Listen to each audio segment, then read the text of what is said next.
You've seen them. Even if you've never set foot in Italy, even if you couldn't find Pompeii on a map, you've seen the gray people. A man sitting against the wall, hands pressed to his face. A dog twisted mid-struggle at the end of its chain. Two figures wrapped around each other so tightly that for a century nobody could agree who they were to each other. They are frozen, not buried, not ruined. Frozen, caught mid-motion, like someone reached into the year 79 and hit pause. And if you're like most people, those figures hit you in two completely opposite ways at the same time. Part of you finds them almost unbearable to look at, because they're not statues, they're people, and you are looking at their last second on Earth. But another part of you, a quieter part, doesn't fully buy it, because come on, nobody dies like that.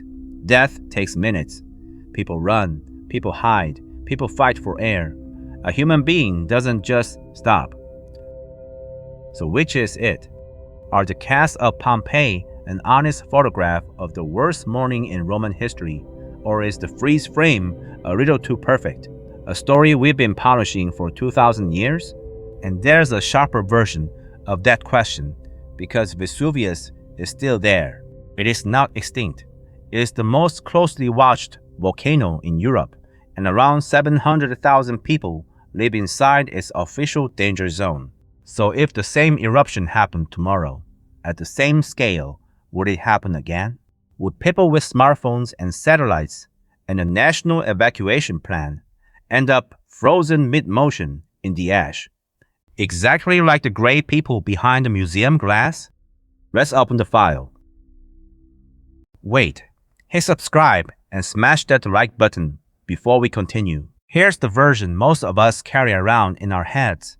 A sunny Roman morning. People are baking bread, walking dogs, arguing about money in the forum. Then, out of absolutely nowhere, the mountain explodes and an entire city dies where it stands.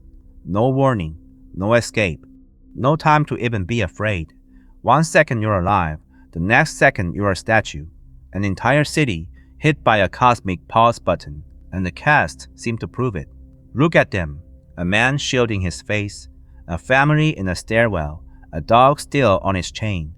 They look exactly like people who were surprised, interrupted, as if death arrived faster than thought. That version of Pompeii has everything.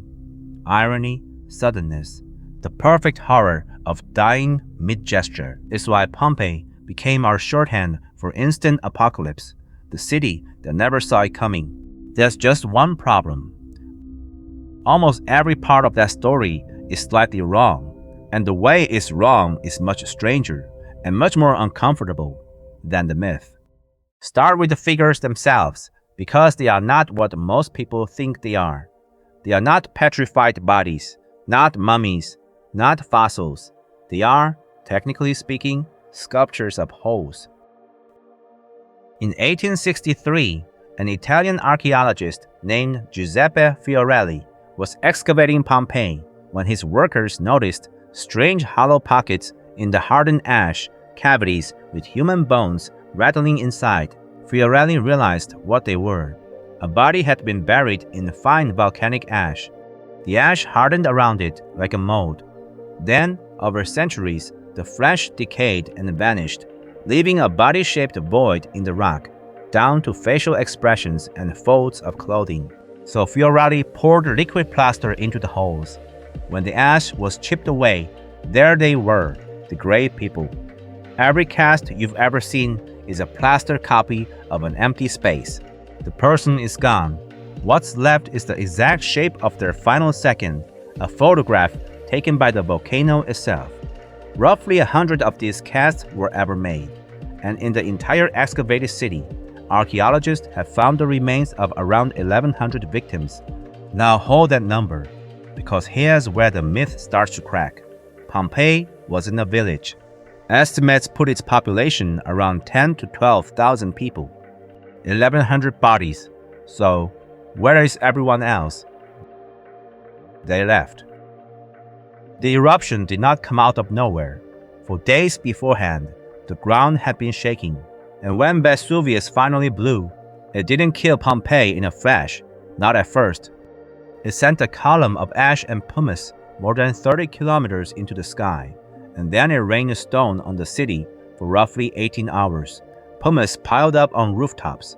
Buildings groaned and collapsed. It was terrifying. It was also survivable, and most people understood that perfectly. They grabbed what they could carry, and they walked out. The great people are not a random sample of a city caught by surprise.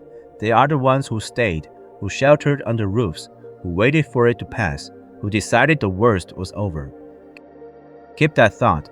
It's the key to the whole file. Because here's what happened to the ones who stayed. Through that first night, the eruption column, that 30-kilometer tower of ash held up by pure thermal force, became unstable, and early the next morning, it began to collapse. When an eruption column collapses, it doesn't just fall. It avalanches down the mountainside as a pyroclastic surge, a ground-hugging wave of gas and ash moving at over 100 kilometers per hour, hot enough to make wood burst into flame. One of those surges rolled over Pompeii. And this is the part your skeptical half needs to hear, because your skeptical half was wrong about exactly one thing. A team of Italian volcanologists studied the ash layers and the victims, and their conclusion was blunt. When the surge arrived, the temperature in Pompeii streets spiked to around 250 to 300 degrees Celsius. At those temperatures, a human being doesn't suffocate slowly. The body shuts down from thermal shock in less than a second, faster than pain, likely faster than awareness. Even people hiding deep inside buildings were not spared. That's why so many casts look eerily calm, caught in ordinary poses, sitting, lying, sleeping. They never got the chance to react. The ones with clenched limbs, many of those contractions happened after death. Intense heat pulls at muscles and tendons and curls the body on its own. In Herculaneum, a smaller town sitting even closer to the volcano, it was more extreme still. The surges there were hotter, hot enough, one study found, to turn a victim's brain tissue into glass. That's not a metaphor. Fragments of vitrified brain inside a human skull. In Herculaneum, there are no casts at all, only skeletons, because there, the soft tissue didn't get the chance to decay slowly inside an ash mold. So the unbelievable half of the story is true. Yes, a human being really can be stopped mid-motion, mid-gesture, mid-breath, in a fraction of a second. The freeze frame is not an exaggeration, it's physics. What's false is the timing. It didn't happen out of nowhere on a sunny morning. It happened 18 hours into the disaster, to the people who were still there. Which brings us to the question this file actually exists for. Run it today. Same volcano, same scale, starting tomorrow.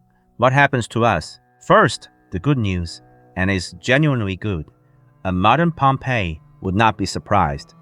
Vesuvius is wired like a patient in intensive care. Seismometers, ground deformation sensors, gas monitoring, all feeding the world's oldest volcano observatory, founded back in 1841. A giant eruption doesn't tiptoe. Magma rising through the crust announces itself. Swarms of earthquakes, the ground literally swelling, most likely days or even weeks in advance. And Italy has a plan for exactly this. The official red zone, the area that pyroclastic surges could reach, covers about 25 towns and roughly 700,000 people. The National Emergency Plan is designed to evacuate all of them in about 72 hours, 3 days of buses, trains, and assigned routes, with every red zone town twinned with a region of Italy that takes its people in. So, would people become cast today? The physics hasn't changed. A surge is still 300 degrees. A human body still stops in under a second.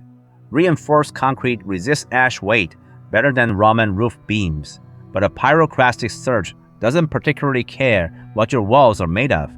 Anyone still inside the red zone when the column collapses dies exactly like a Roman, instantly, mid-motion.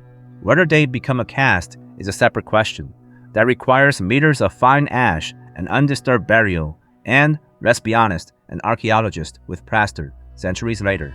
The freeze happens either way. The statue is just the part history remembers. But here's the thing. The real question was never the physics. It's the 72 hours. Because that plan has assumptions baked into it. It assumes the volcano gives clean, unambiguous notice, not a stuttering crisis that calms down twice before the real thing. It assumes 700,000 people get moving when told, on roads that jam on an ordinary Tuesday. And it assumes something history says we're terrible at, that nobody decides to stay. So run the tape. Tomorrow morning, the swarms start. By evening, the observatory raises the alert. The 72-hour clock starts ticking. Buses roll. Highways fill.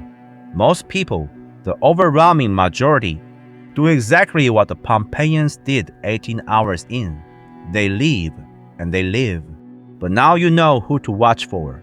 The man who stays to guard the house, because looters, the woman who's heard 3 false alarms in 10 years and isn't falling for a 4th, the family that waits 1 extra night because the mountain looks quiet and the traffic will be better in the morning.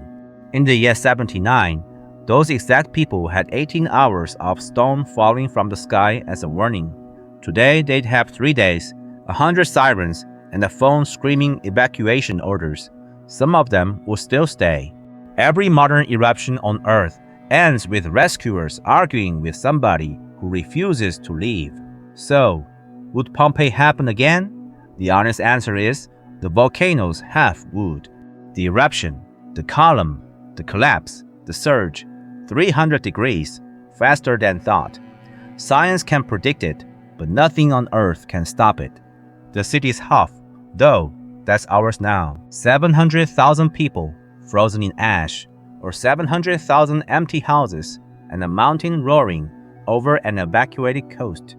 Both futures are physically real. The plan chooses one. People choose the other.